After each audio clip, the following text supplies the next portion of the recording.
Нашата организация, според мен, чудото, което върши, е провокирането на гражданска активност. Имат нужда хората някой да им даде нещо смислено, върху което да работят, особено когато виждаш, че оставаш следа след себе си.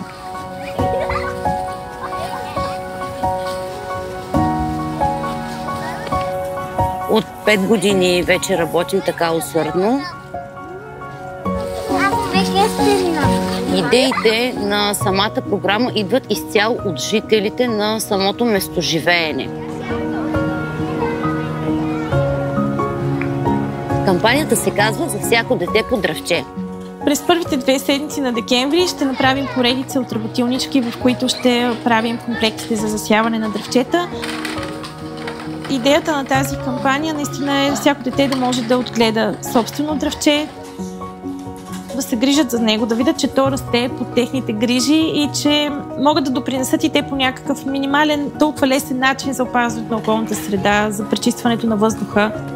Миналата година имахме 3500 деца, които получиха комплекти за засяване на дръвчета. Грижа в децата се възпитава с личен пример.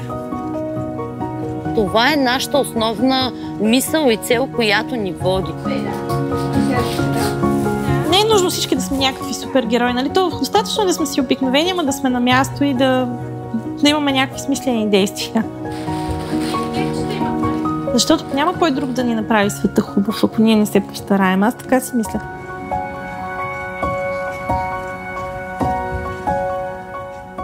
Открий коледните чудеса на България. Виж ги всички на Чудесата БГ.